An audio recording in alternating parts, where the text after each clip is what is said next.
आदरणीय प्रधानमंत्री नरेंद्र मोदी जी का एनडीए का जो फैसला है वो देश हित में है, सर्व समाज के हित में। रोक का स्वागत करता हूं। तो माननीय सर्वोच्च न्यायालय का जो निर्णय है वो हम सबके लिए मान्य है। सुप्रीम कोर्ट सर्वोपरि है, तो सुप्रीम कोर्ट के फैसले पर कोई उंगली नहीं उठा सकता। सुप्रीम कोर्ट के विषय में बोलना उचित नहीं है। सुप्रीम कोर्ट में जो विषय चला जाए उस पर अपनी ओपिनियन देना उचित नहीं है। हम सुप्रीम कोर्ट के फैसले का इंतजार करेंगे। साथ ही मुझे मोदी जी पर, एनडीए की सरकार पर पूरा विश्वास है।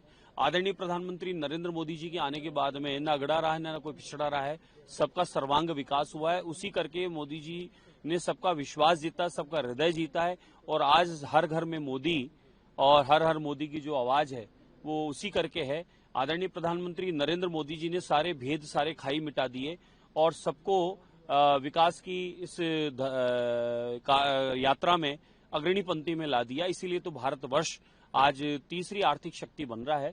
तो मेरा मानना है कि आदरणीय प्रधानमंत्री नरेंद्र मोदी जी का एनडीए का जो फैसला है वो देश हित में है, सर्व समाज के हित में। हमें उस फैसले का अभी इंतजार करना चाहिए और पूर्णतः भी इस पूरे विषय को हमें समझने की, पढ़ने की आवश्यकता है। अपना कोई भी वक्तव्य देना या नाराजगी व्यक्त करना भी उचित नहीं है। पहले उस विषय को पूर्णतः अध्ययन करने की आवश्यकता है। माननीय सर्वोच्च न्यायालय ने जब विचारार्थ अपने यहाँ स्वीकार कर लिया नंबर 1 और उसको उन्होंने रोक लगा दी, यानी प्रकरण अब सर्वोच्च न्यायालय में विचाराधीन है, तो अब उस पर किसी प्रकार की टिप्पणी की कोई आवश्यकता नहीं है और सर्वोच्च न्यायालय के निर्णय का इंतजार करना चाहिए। सर, स्वागत करते हैं इस रोक का स्वागत करता हूँ। देखिए,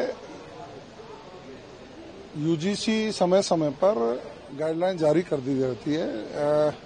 वो एक संस्था है और उसने कोई गाइडलाइन जारी की, उसको लेकर कहीं आपस में मतभेद उत्पन्न हुए, लोगों में समझ में कहीं ढंग से नहीं समझ पाए और उसको लेकर के कोई व्यक्ति यदि सर्वोच्च न्यायालय में गया और माननीय सर्वोच्च न्यायालय ने संज्ञान लेते हुए उस पर रोक लगाई है, तो माननीय सर्वोच्च न्यायालय का जो निर्णय है वो हम सबके लिए मान्य है। जिस दिन से यूजीसी लागू हुआ उसी दिन से मैं कह रहा था ना कि सुप्रीम कोर्ट का दरवाजा खुला है, आप जाओ, न्याय मिलेगा।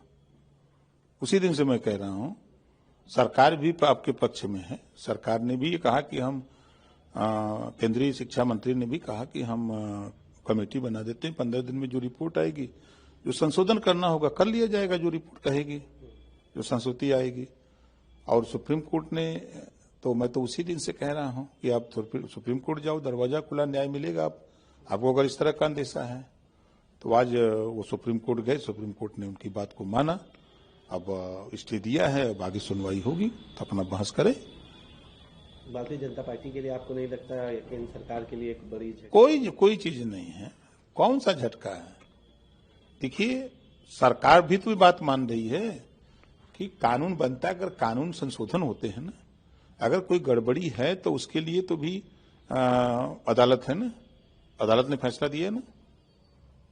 हम तो सुबह भी यही बात कहे थे कि भाई सुप्रीम कोर्ट में अपनी बात रखने का अधिकार सबको है, आप जाइए, न्याय मिलेगा। तो सुप्रीम कोर्ट ने बात को समझा और समझ करके स्टे लगाया। बरेली के जो मजिस्ट्रेट थे अलंकार अग्निहोत्री, जिन्होंने इस्तीफा दे दिया और तमाम बातें कही, वो कह रहे हैं कि ये बहुत बड़ी जीत है, इसे जीत बता रहे हैं।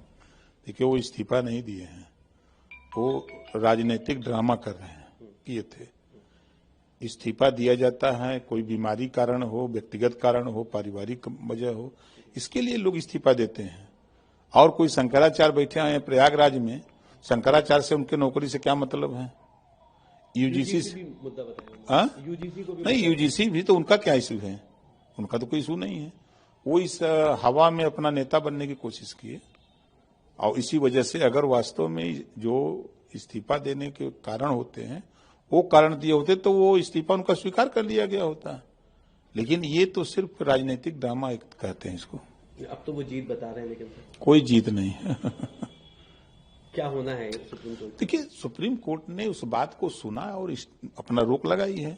अब उसमें बहस होगी ना, बहस होगी, दोनों पक्ष अपनी अपनी बात रखेंगे, जो कमी होगी उसको सुधार करके फिर अपना कोर्ट फैसला दे देगा। लेकिन ओम प्रकाश राजभर जी क्या चाहते हैं, क्या होना चाहिए?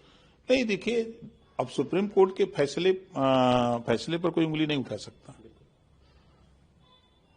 सरकार संविधान से चल रही है। संविधान के पहले पन्ने पे लिखा है समता, स्वतंत्रता, बंधुत्व, न्याय। पहले पन्ने पे लिखा हुआ। उसी आधार पे प्रदेश की सरकार चल रही है, उसी आधार पे केंद्र की सरकार चल रही है। दोनों सरकारें संविधान की बदौलत चल रही हैं। तो संविधान सर्वोपरि है और उसमें सुप्रीम कोर्ट सर्वोपरि है। तो सुप्रीम कोर्ट के फैसले पर कोई उंगली नहीं उठा सकता।